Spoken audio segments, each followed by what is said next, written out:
Hey Internet, what's up and welcome to the Hyperblade Gaming Network. I am 20 years deep as a casual gamer.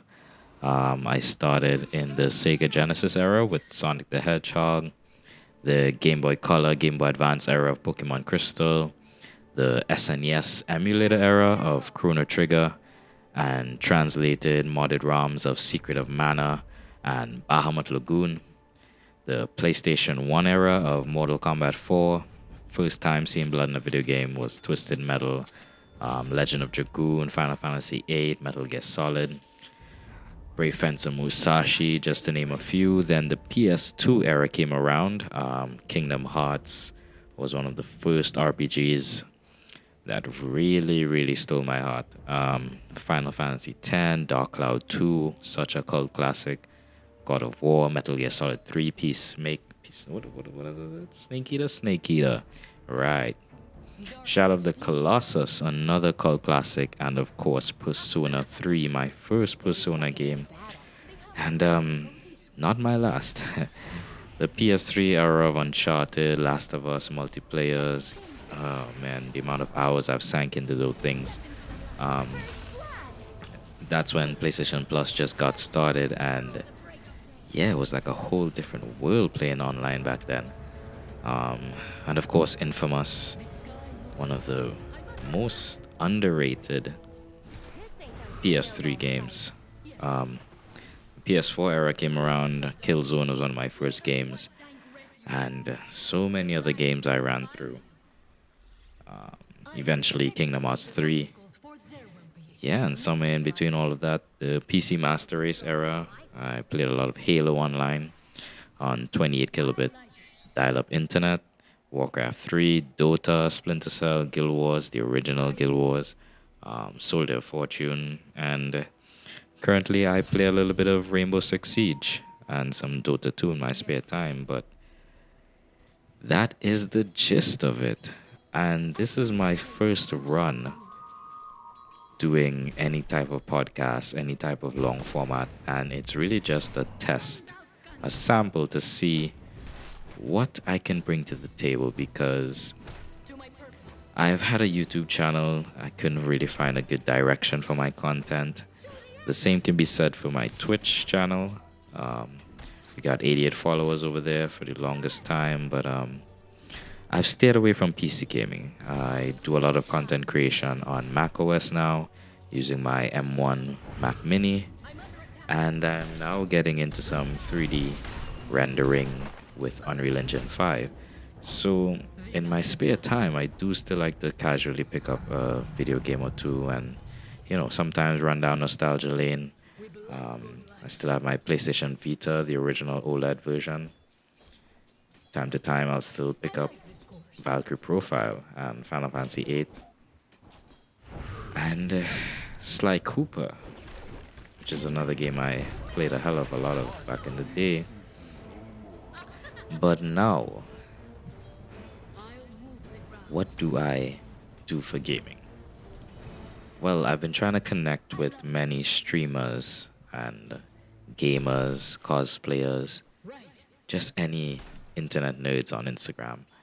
I've been posting some videos to TikTok, but I've mainly stayed anonymous, and I definitely don't mind it being that way.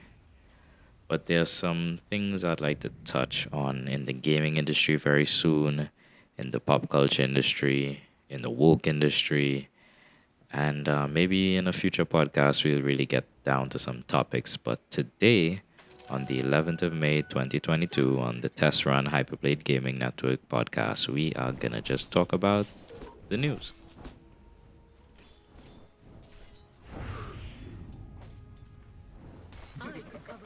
So before we get into the news, I just wanted to let anyone listening let you know that, hey, sometimes we can't afford to play the latest games. Some of us still can't get our hands on next-gen consoles like the PS5. The PS4 is pretty much going to be discontinued soon. The last-gen Xboxes are discontinued. So what can you do when you can't get a console? What can you do when you don't have enough Steam credit? Well, luckily, there are always free games to play. And I'm just gonna let you in on a few for those of you who have a PlayStation still, PS4, PS5. You know you always got the PlayStation Plus games. And the month of May, I'm sure you already know, but you got EA Sports FIFA 22 on PS4 and PS5, as well as Tribes of Midgard on PS4 and PS5, and Curse of the Dead Gods on PS4. So the two latter games are indie games, and we all know FIFA. We all know every year it's another FIFA game. And if you're into FIFA, football, soccer, you can get the FIFA Ultimate Team Pack. If that means anything to you, yeah, it's FIFA. We get it. You know what it's about. No explanation necessary. It's FIFA. All right, so next up on the free games list this month, I think this only valid for a limited time, but if you go on Steam right now, you can get a game called Unlock the Feelings. It's another indie game, a single player, free to play, casual strategy game from Mensana Interactive. They developed and published the game, and it looks pretty interesting. It has a very cute hand drawn style, and the game seems to be a lot about luck. According to the description, I've never played it, but the more you improve your strategy, the less you depend on it. There are little inner monsters, and it seems very cutesy, similar to a card game. If you'd like, you can check it out. It doesn't take much processing power to play. It's inspired by Whittle. If any of you love Whittle, then this might be up your alley with the cute art style. Some people compare it to Sudoku. If you're into those kind of puzzle games, check it out.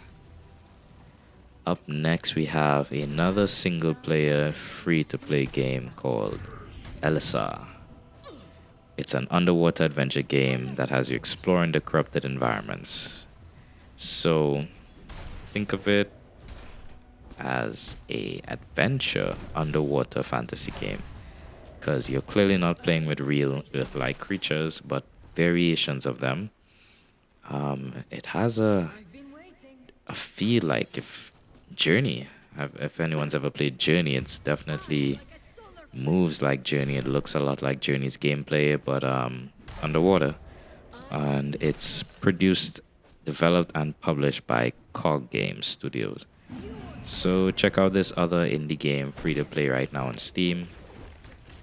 And then we got a short horror game, single player again, free to play, called Exit 2. I'm guessing it's a sequel to the first game called Exit, but it's developed and published by Reaper. Reaper, right? It came out at the end of last year. It's a pretty simple looking, blocky, Doom style first person. I'm guessing it's a horror game. I mean, there's some kind of character running you down, and it's very old school, very monochromatic visuals. But it seems to have positive reviews, so you can check out Exit 2. And here is another free-to-play game, but this one has online co-op. So if you are into online co-op games, check out We Were Here from Total Mayhem Games. It came out back in 2017, but it has pretty good reviews throughout its lifetime.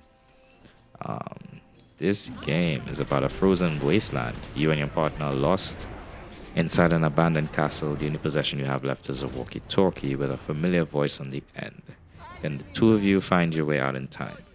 So it seems like a great co-op game. Bullseye Award winning 2021 for Best Video Game. So it definitely has longevity. You do need a better than below average system to play it. They do recommend a GTX 960, which is pretty old, but I mean, it's still something. So that means the graphics, the 3D graphics look pretty good. The art direction, the mood, the style, everything looks top notch for a free-to-play game. I may actually check this out. It looks really good for a co-op. And then last but not least on Steam, we've got Gravitas. Now, Gravitas is a short first-person puzzling platforming game. So you can already guess it's a mixture between what I would say Portal's visuals and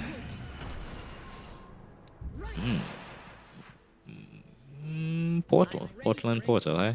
A single player game with overwhelmingly positive reviews from Galaxy Shark Studios, free to play, and you can bend gravity. So it's a first person game that definitely has some Portal like elements where you traverse across these maps and exploring this gallery. It's a short name, it's a short game. Seems pretty interesting and is definitely heavily inspired by Portal.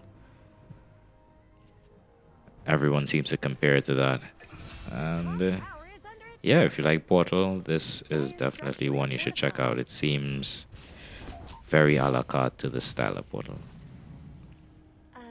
Let's talk about your top tower. And actually, we have one more game that I didn't want to mention because I saw they were paying reviewers, either giving them the game for free for reviews. And, you know, there's nothing really wrong with that, but it kind of shifts the credibility of a very new game, came out in March, single player, Let's talk. but it has a few mixed reviews recently. I don't think you It's want that to developed happen. by Gagonfe, Olon, and Rousel, published by Gafonte. So I'm assuming this is a Russian or Portuguese Brazil, most likely. Alright. And it's a roguelike game where you play as Rose and a top-down shooter style. Not impressive. Doomed to hell. Probably was doomed to hell to begin with. Alright, so those are the free games on Steam. Now, if you are a fan of the Epic Games Store, you can check out Terraforming Mars. It's free. It's free until tomorrow, which is the 12th of May. So get it now while you can. It's available on both Windows and Mac. So it's a pretty good game for anyone not limited to the computers of their choice. It is developed and published by Asmodee Digital. Came out in 2018 originally, but it is on the Epic Games Store and it is free. It's a strategy game, has a lot to do with space and planets. I'm guessing you are terraforming Mars. Yeah, I think that's self-explanatory. It looks pretty cool. The visuals look nice. They recommend a GTX 1080 in the recommended specs. But yeah, even if you got an M1 Mac, that's good enough for the recommended. 8 gigs of RAM. Seems pretty simple. I'll check it out. So those are your free games currently, and if you got Game Pass, you know, there's a whole heap of games this week, from This War of Mine, the Final Cut, to Euden Chronicle Rising. You got a lot of games on Game Pass, of course. You got MLB The Show 2022. You have Yoku's Island Express and Hydro Thunder Hurricane, which are both free with gold. Those are the Xbox games. So yeah, those are the free games currently right now. We've got a new trailer for Warhammer 40,000 Darktide. And yeah. Your middle tower is under attack. In other news, Apex Legends Mobile arrives on May 17th. Fans can pre-register to earn rewards.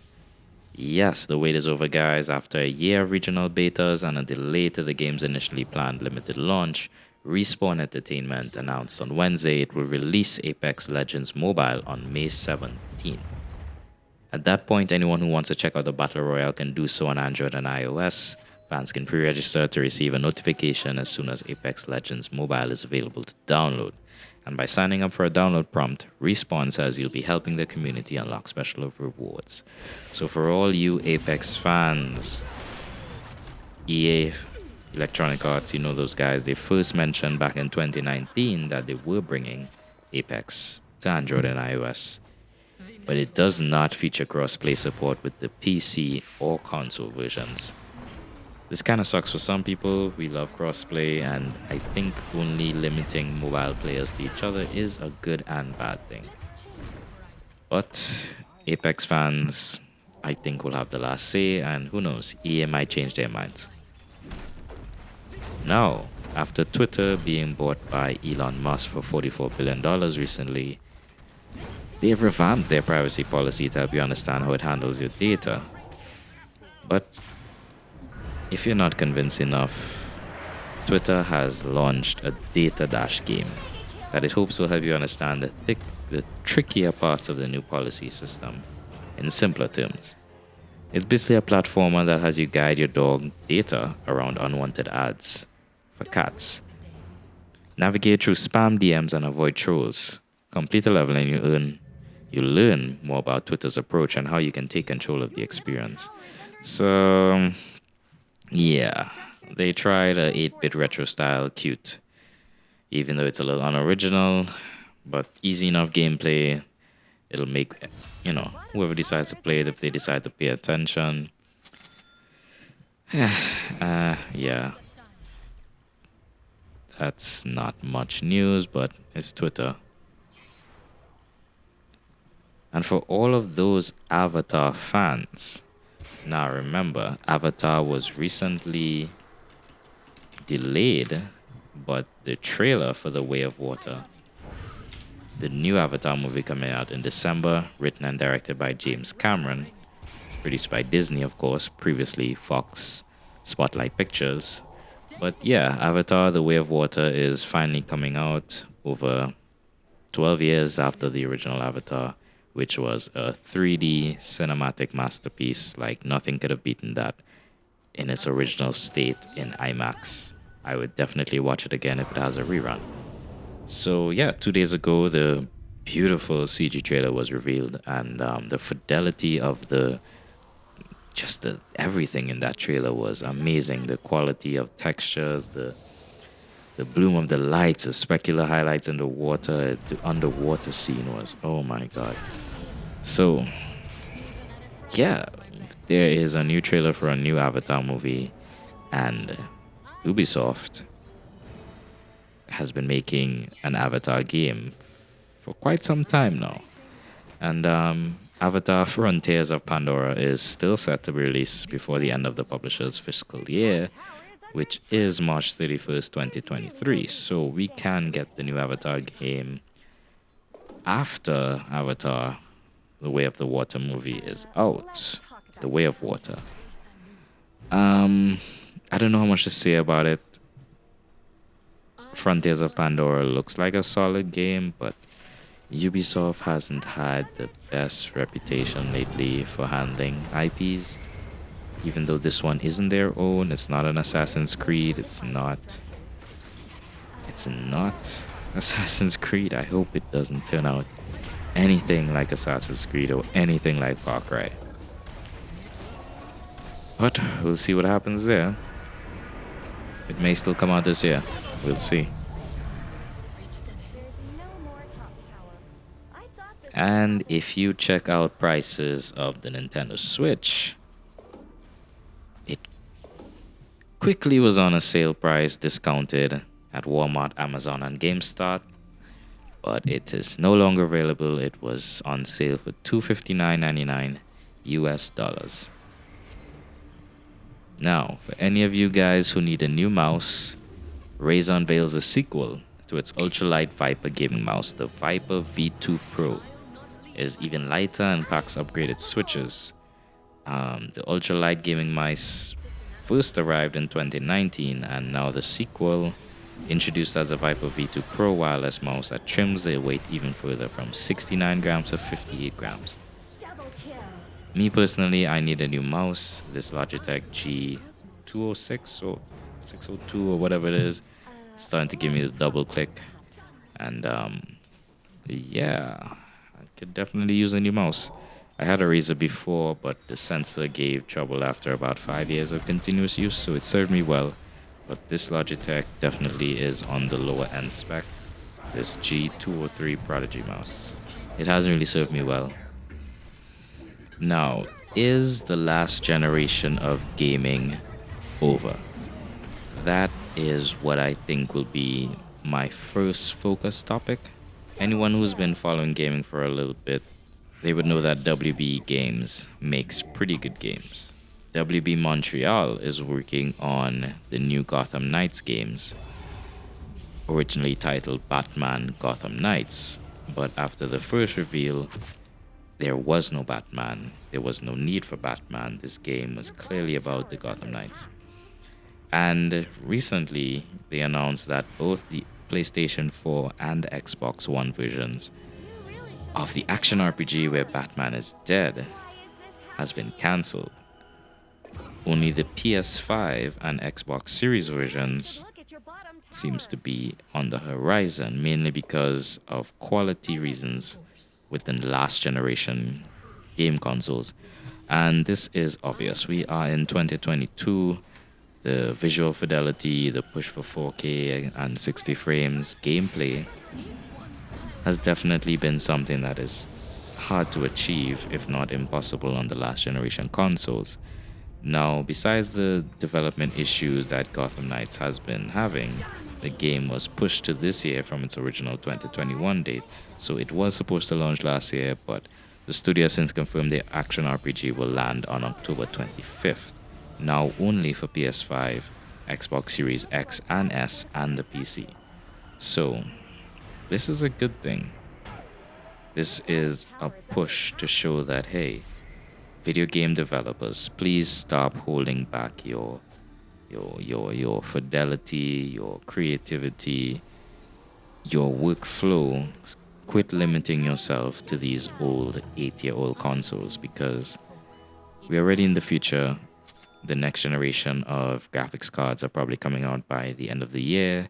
Chip shortages are slowing down. We will be getting more PS5s in stock hopefully soon. So stop focusing your time and energy on the last generation. Yes, there is a massive player base. I know that's all that these major corporations and publishers are focusing on. They want to get those sales. They want to get those sales. That's where the money is at, the last generation. But that will soon be over. I mean, there's only a matter of time when the shift will occur, and you would have realized it might have hurt the quality of your video game more than it did any positivity, because sales will only matter when the reviews are good and good press and good marketing. So focus on those things. Forget about the last generation. The Xbox One X is dead. It's not being manufactured anymore. And the PS4 is on its way out. So enjoy the new generation for those of you who have it. Hopefully everyone else will be on that train soon, including myself. You can use some PS5 restock trackers to check the stock at Amazon, GameStop. But for people like me living in the Caribbean, it's not that easy, and we gotta pay about $1,000 just to get one. So if you're out there, be grateful. So I'd like to thank any and everyone who took the time to listen to the end. This was just a test, just to see how my live speaking, how good it is. And for the past 25 minutes, I've been going non-stop. This is unedited, uncut. You have been listening to Hyperblade Gaming. Now go out and touch some grass. Later. Monster kill! Some extra reach to win. Right.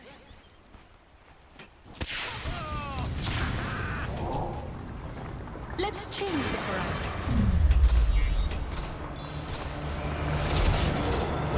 Don't waste the gas. I can't be stopped. I'll drop an anvil now.